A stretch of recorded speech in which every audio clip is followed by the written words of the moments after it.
Welcome, everybody. First of all, enjoy one of the best venue views in New York for global leaders. I'm Fred Kemp, President and CEO of the Atlantic Council. It's my pleasure to welcome José Manuel Albares Bueno, the Minister for Foreign Affairs, European Union, and Cooperation of the Kingdom. Comes as world leaders gather here in New York for the 80th session of the UN General Assembly. We're proud to be hosting this during a busy week for the Atlantic Council in New York. We're doing more than 25 events here, ranging from the event here to a little gathering tomorrow evening at our Global Citizen Awards for 700 of our closest friends, where we'll be honoring the President of Argentina, who will be introduced by BlackRock's Larry Fink, and we'll be honoring Gianni Infantino, the head of global football, the President of FIFA, who will be introduced by Tom Brady. The GOAT, the greatest of all time of American football, will be introducing a leader of a different sort of football. And so it's going to be exciting. It's going to be an exciting week all around.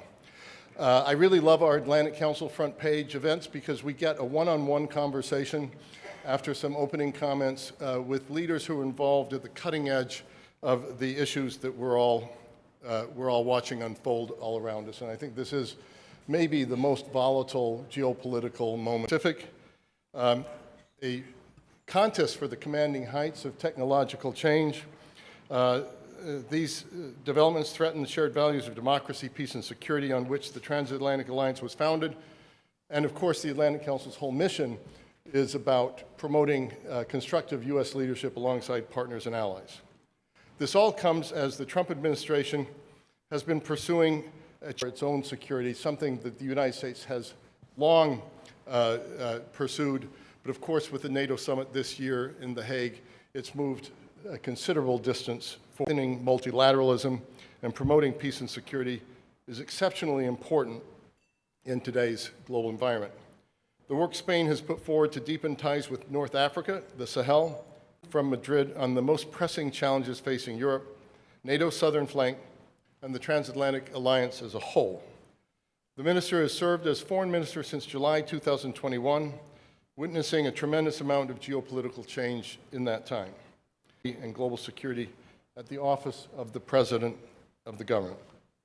A career diplomat, he's been posted to Colombia, France, and the OECD, where he was elected vice chairman of the Development Assistance Committee. As foreign minister, his work has spanned rebuilding key relationships, a new foreign action strategy which sets out Spain's vision for a stronger Europe and its role in supporting democracy, peace, and security around the globe. So convenings on topics like this are integral to most security challenges. Our center honors General Brent Scowcroft's legacy of service, the only individual to serve two presidents as National Security Advisor and twice as National Security Advisor, and embodies his ethos of nonpartisan commitment to the cause of President of the Atlantic Council and Senior Director of the Scowcroft Center at the Atlantic Council. This discussion is on the record, and with that, I would like to turn over to the Minister for a few opening remarks. Thank you very much for the warm welcome, and it is my pleasure to be here today at this event organized by the Atlantic Council of Multilateralism in New York in United Nations. So I would like to thank you for gathering people that want to know more about Spain's foreign policy, a foreign policy in turbulent times. Spain is proud to be a partner and a deeply transatlantic nation, and therefore I feel very comfortable, I feel at home at any Atlantic institution. The international order is responsible for decades of peace, progress, understanding is being openly challenged, and its underpinning values are contested. Power prevails in some places over law to prevail over trust. War is back as a way of settling disputes. It's back in Ukraine, it's back in the Middle East, and our democracies are under threat from outside, but also if international system based on international law a multilateral institution, a system which reflects the deep-seated values of Spanish society, which are democratic, pluralistic, humanistic. Today, nothing in Gaza and in Ukraine. We uphold international law and human rights in both places. We support and we work for a real and valid, a free and independent state of Ukraine. And at the end, this is a matter of pure humanity. No one can remain silent in front of the endless that threaten and that can lead us to paralysis. But in Spain, we have chosen to be actors, and we have chosen action, global action. Our new foreign action strategy is our roadmap for our Atlantic security, and that right now we have our biggest deployment ever in the eastern flank of the alliance, with almost 3,000 troops. We are framework nation in Slovakia. We have troops in Romania, Lithuania, Latvia, and we are participating in the NATO training mission in Iraq. And we are participating, we recently have announced it, in the Eastern Sentry operation to bolster our security in the eastern flank. 22 have paved the way for the establishment of working groups on Central America, migration, the Sahel. We are also a strong partner in counterterrorism, also in Africa, and we are working together in areas like space science. For political, economic, and cultural reasons, Latin America and the Caribbean remains an essential priority for Spain. We share with our Latin American brothers ties that are deeply emotional. In fact, Spain has been the member state of the European Union that has done more to place Latin America at the center of the European agenda, holding the first EU-CELAC summit in a year during our presidency of the EU Council. And we constantly promote agreements with Mercosur, with Chile, with Mexico, while maintaining an intense bilateral agenda. And this is of great value not only to Europe, but also to the United States' interests in Latin America. And of course, now we are expanding our foreign policy that has become, for the first time since the end of the dictatorship, in a global foreign policy. We are aware of the Indo-Pacific centrality to security and prosperity. Our Navy frigate, Mendes Núñez, has joined the UK, Norway, and Canada's navies in a deployment in the Indo-Pacific this year.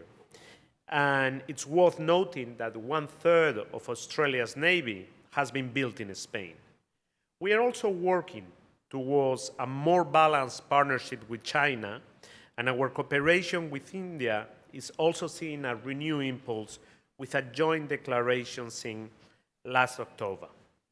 We pursue dialogue with a wide range of global partners because they are key in dealing with global challenges such as economic stability, climate emergency, global migration. We believe in constant engagement with them, both bilaterally as the European Union, and we need to consider their perspective and interest in the reform of multilateral institutions, starting by the United Nations, while making sure that those institutions remain fit for purpose.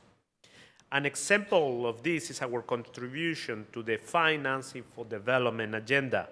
We hosted last June a very successful UN conference in Sevilla, in Spain, which resulted in the Sevilla Commitment to Action. In sum, Spain remains a strong Euro-Atlantic part of that relation. We are committed to multilateral institutions. We believe that that's the right answer to common and global programs and to a global outlook starting from our close neighborhood that reaches far beyond. Our foreign policy always works for dialogue and cooperation because we believe that cooperation is always stronger than confrontation.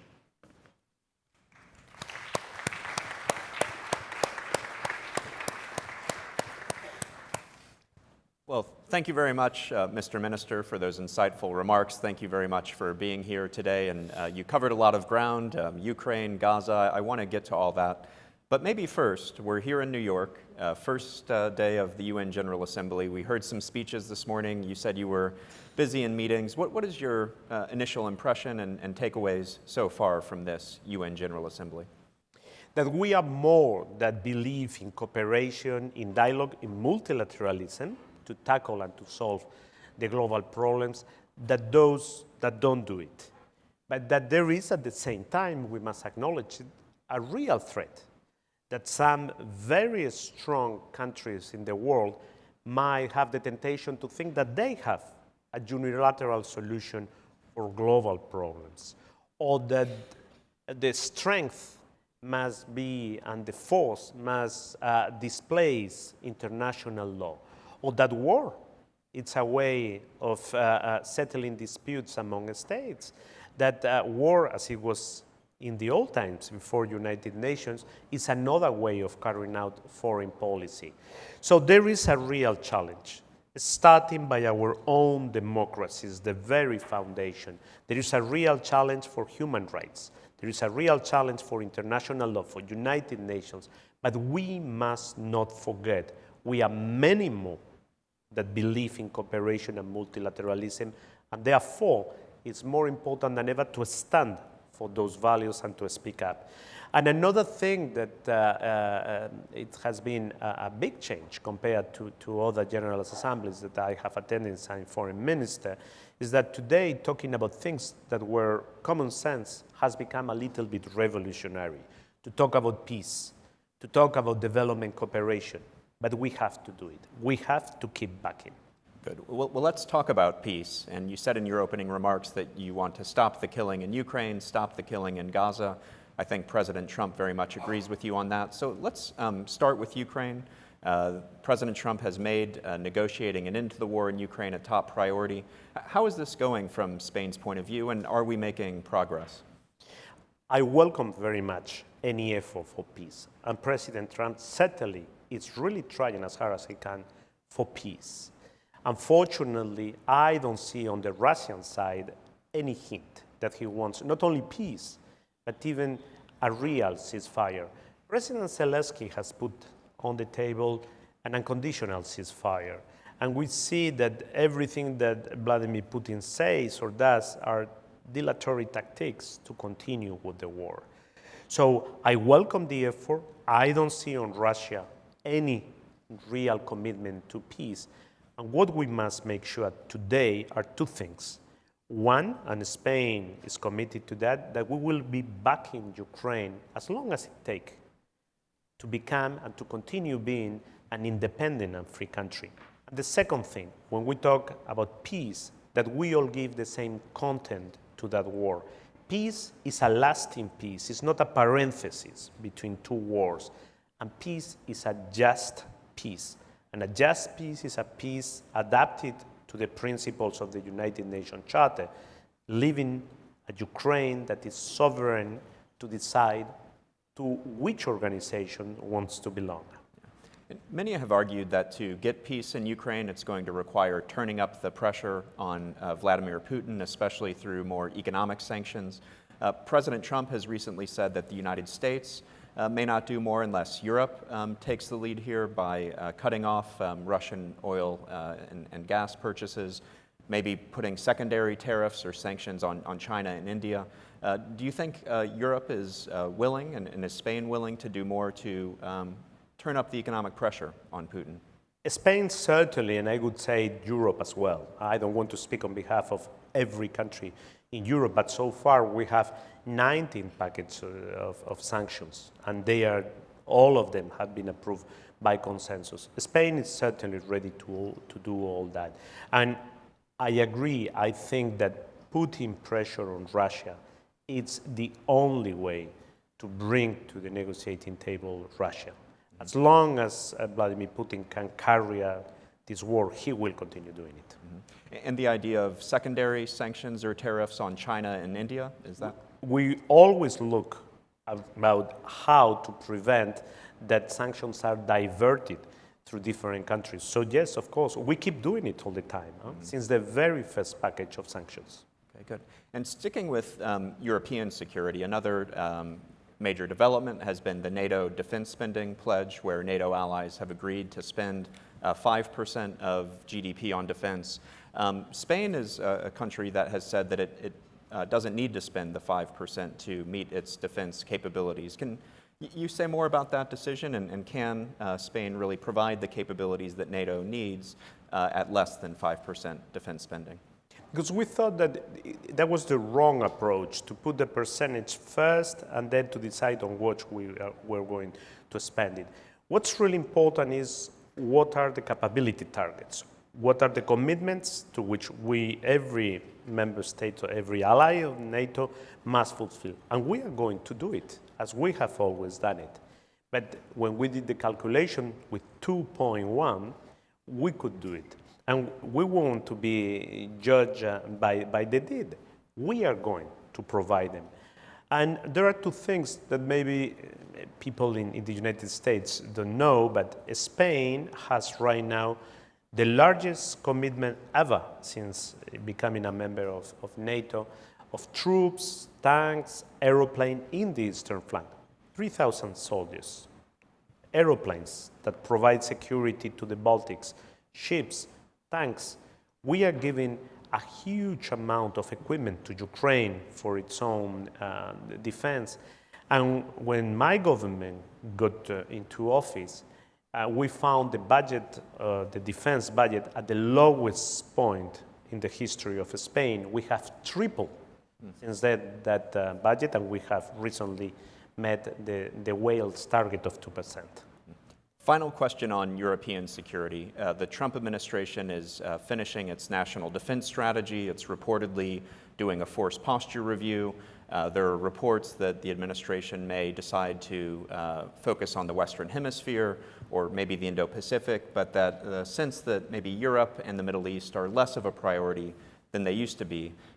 Spain, of course, hosts 4,000 American troops, including at the Rota Naval Station. You host 5 U.S. destroyers. Is there a concern that the United States may be pivoting away from Europe, a concern that the United States may decide to move forces out of Spain? And if so, how do you protect the bilateral relationship as the United States rethinks its priorities? No concern at all. Neither any hint. I've met with my colleague Marco Rubio. I've met recently in Madrid, in the headquarters of the Ministry of Foreign Affairs, with the Secretary of the Treasury, and I think we are all happy of that collaboration that goes way back during decades. And I think that those two bases are something important for the security of the United States and also for the Euro-Atlantic security. So no, I don't see any change. On the contrary, Rota is expanding more and more. Mm-hmm. Okay, turning to the Middle East, and you talked about the war in Gaza, and how do you see this going? Are we any closer to peace? Where are we? Where do you see this going? Like with Ukraine, the one that can stop this war, some people dead. We are seeing that in Gaza, things so basic as food stuff is being halted in the border. We are seeing babies dying because of induced famine. This is unacceptable from any point of view. And we really have to do something. I only see a military operation that has no point at all. There is no objective to a whole population. We have to stop it. We have to stop it, and we all know what's the real solution for peace for everyone in the Middle East, for security for everyone in the Middle East, including the people of Israel that have, of course, a right to security, the two-state solution that we believe in it. Yesterday and before yesterday, many countries in the world, some of the some of them permanent members of Israel, living together and guaranteeing each other peace, security, prosperity. At the end, this is justice for the Palestinian people. I don't see why they should be the only people on earth that are condemned to be eternally a people of refugees. This is the way of achieving peace and security also for the Israeli people. And at the end, this is pure humanity. We cannot look away when we see this level of destruction and killing. And certainly Spain will do a political objective, not legitimate political objective behind all this violence. It's just pure violence unleashed everywhere in Gaza. So you mentioned a Palestinian state, and Spain is one of many European countries now that has gone ahead and recognized a Palestinian state. U.S. Secretary of State Marco Rubio has said that this will just embolden Hamas. President Trump sounded a similar theme in his remarks today. Why do you see it differently from those people that don't believe in the two-state solution? Mm-hmm. They don't believe in the state of Israel, as I do. Mm-hmm. And for me, it's very clear what's this future state of Palestine that must be a viable and realistic Palestinian state. Palestinian National Authority are our partners for peace.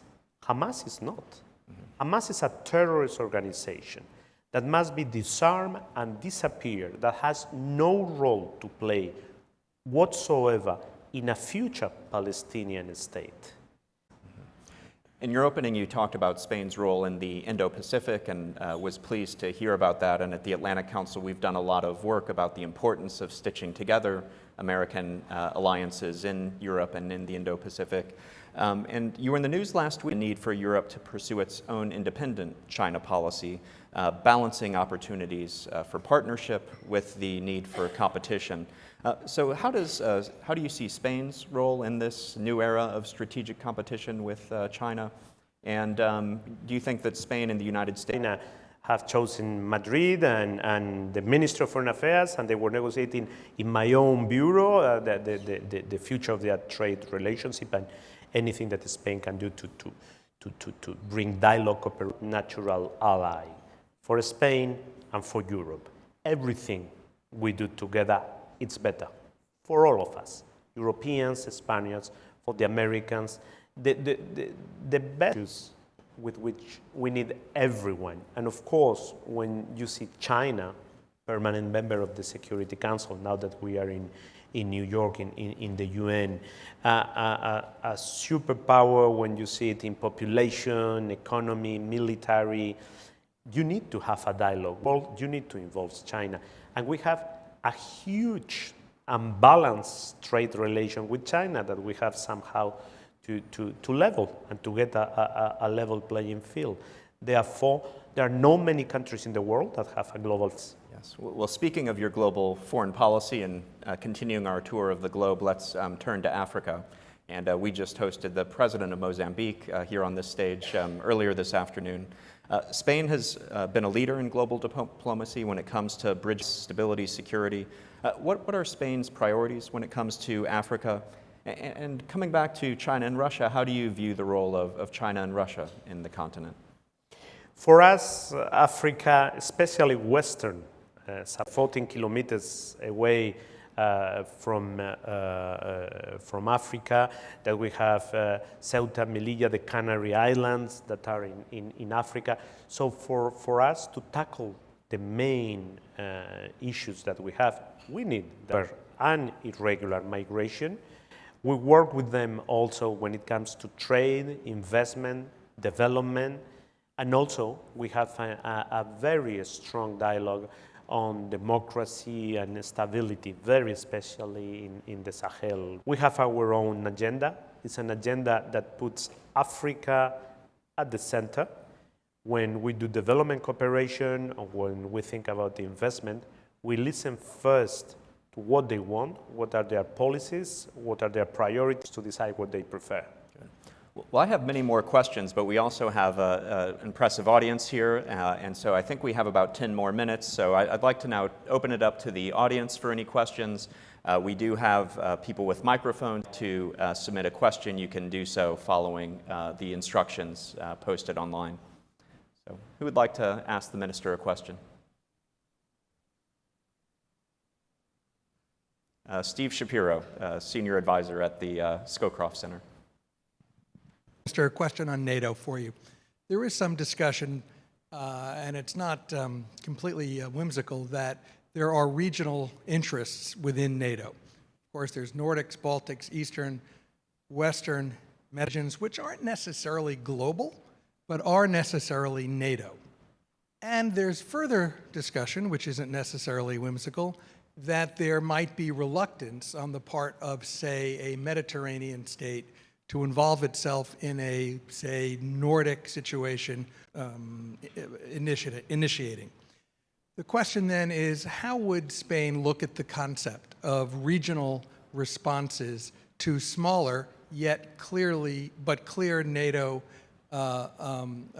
situations? North Atlantic, yet NATO would thus be responding, but on a regional concept, on a regional basis. It's a new concept for NATO where everything is always everybody in, but that may produce a problem if not everybody is really in. And this Everyone understands that security is indivisible within NATO, and that although you might think that this is far, first, the technique today and the technology makes that far doesn't mean anything. The reality is that today Spain is more engaged than ever in Ukraine or in the security of the eastern flank. And we are one of the countries that is farther from the Baltics or from Ukraine. When we held the NATO summit in Madrid, the southern flank, it's true that today the scope of the threat and the challenge that we have in the East has nothing to do with what we could be facing in the South. But there are also challenges that maybe don't need more energy flows to pressure your sovereignty. So I think we all understand that when we stand together, united, it's the best way for deterrence for everyone. If you take the last few days, all these drones and all these devices, what has been the response of Spain? Total solidarity, as if it was happening to us. Well,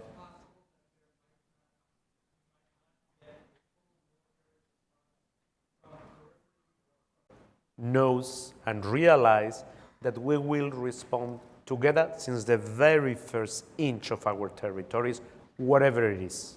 great. Thank you, Mr. The Foreign Policy Research Institute in Philadelphia. My question is this.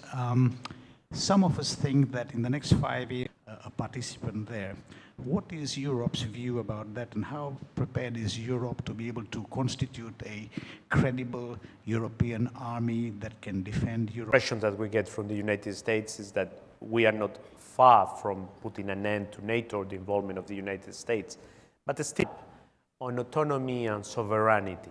It's fair that we take our own destiny in our own hands. At the same time, having a different level of engagement by some of the allies, there is a big scope, and some of those things can happen, and some of those things are happening. I can, as Minister of Foreign Affairs of one of the big countries of Europe, to promote our own autonomy and our sovereignty. European army is still far, but I think we can start to look at some capacities to integrate our industry of defense among different countries. Well, those are good points, and I would just want to underscore what you said, that the Trump administration has. One more question, gentleman in the blue in back. Thank you so much, Minister. The food was amazing. People were so friendly. Such an amazing culture. I'm curious what your thoughts are on engaging young people in Africa, especially in regards to the next. You're having youth at the center of this dialogue and this exchange. And if you don't mind, sir, would you share your name and affiliation? Yes, my name is Arthur Amadi. I'm the founder. The main resource of Africa, and Africa has many resources, its people and the youth of its people. Actually, that biggest strength of Africa. The first is legal and circular migration. We have programs with people coming from Morocco or from Senegal, from Gambia, countries that are very, very close to Spain. The second one is training. We try in our development what can be done, and we do it in cooperation and in dialogue with the authorities. And we are promoting more. I can reassure you, Barcelona continues to be a city as you remember. So the next time you go back, you will have also such a good Time out of your schedule to speak with us today. It's been a fascinating conversation. I'd like to thank all of you as well for joining here in person and for all of you joining, and we look forward to seeing you next time. Thank you. Thank you.